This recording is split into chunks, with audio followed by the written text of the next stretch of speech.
Okay, so magandang hapon. So nandito tayo ngayon sa aking sisira. Nasisira na yung mga ipit na ginagamit ko dito. Anyway, ayan. So ayan, nag-foliar lang ako. So yung unang batch na minomonitor natin nung February 16, walang foliar yan. Ang nilalagay kong foliar yung amo. Basta, ano yun ay seaweed extract, neem, tapos meron pang isa eh. Pero organic yon, organic foliar yon. So itong lima hindi ko nilagyan. Pero itong sumunod na batch, nilagyan ko yung February 20. So yung February 16 walang foliar. So i-compare lang din natin. So nandun lang din yung dalawa pa. Pero mawawala na rin yan. Kasi siguro after several days harvest ko na sila. Ang problema kasi dun sa mga ganyan, wala akong monitoring kung gano'n na ba sila katagal.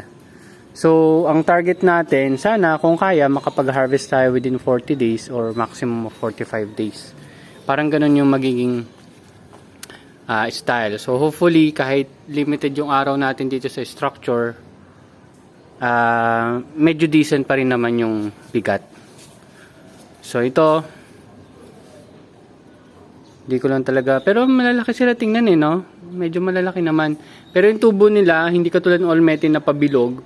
Pag ganun yung tubo nila kasi nandun yung liwanag. Ayan, nakita nyo. Ayan. So, nag-foliar na ako. So, itong talong na to, may pagbibigyan na tayo niyan. Ayan. May mga parts lang din, may mga fungus siguro, or tip burn na tinatawag. O kung ano man yan. Ayan. So, goods naman. Para sa akin, goods na yan, pero syempre improve lang ng improve. So yung mustasa dito tinanggal na natin, and nag-refill nga pala ako, naglagay ako ng mga 1 liter ulit na tubig sa tig-dalawang to kasi malakas sila umubos ng nutrient solution, siguro dahil malaki na nga sila. So ito dito lang yan, part ng experiment.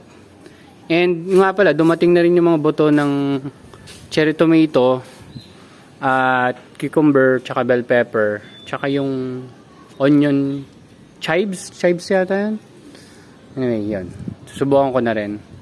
So ito, di ko sure kung na foliar ko rin to eh. Tinransplant ko to. Galing siya dun sa ating mini nursery. Yung outdoor nursery natin. So yan yun. Tinransfer ko na. So hopefully hindi sila mamatay. Tapos ito naman yung scamanders natin, red crystal, lettuce. So kung dati hindi pa masyadong pansin yung pagkapula, ngayon pansin ko na. Pansin nyo ba? Pero kung hindi nyo pansin ko. Pansin ko na siya dito. At nilagyan din natin sila ng foliar ngayon. So yung foliar application ko mga 4 PM onwards. Basta medyo lubog na yung araw or palubog na yung araw. So yung kale natin, nilagyan ko rin ng foliar yan. Wala lang. Yung foliar na ginagamit ko, yung amo na sinasabi ko sa inyo, 1 teaspoon per 16 liters. Yun yung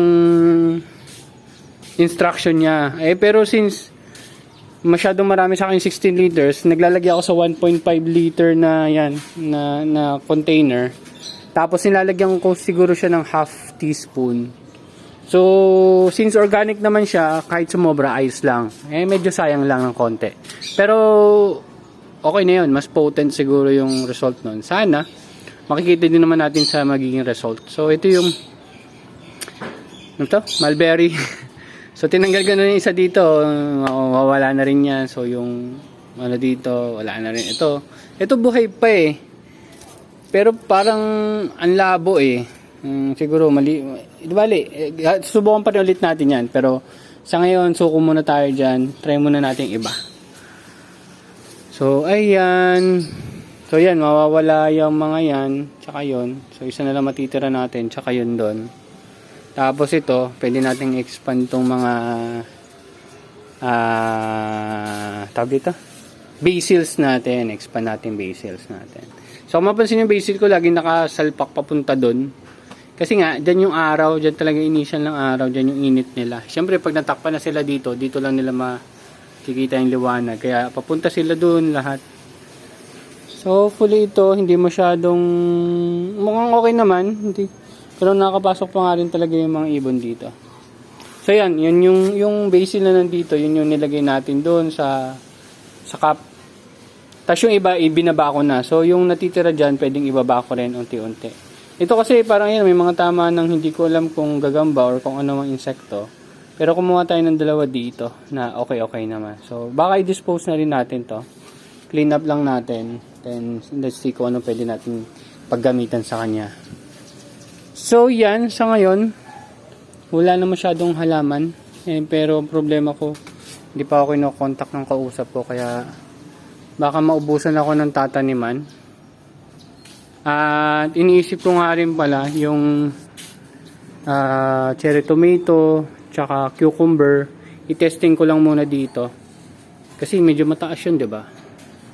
Limited tayo sa pwesto. Pag nilagay ko siya dyan, sobrang limited na siya sa pwesto. So sa palagay ko dito siguro dalawang cherry tomato, dalawang cucumber, isang bell pepper.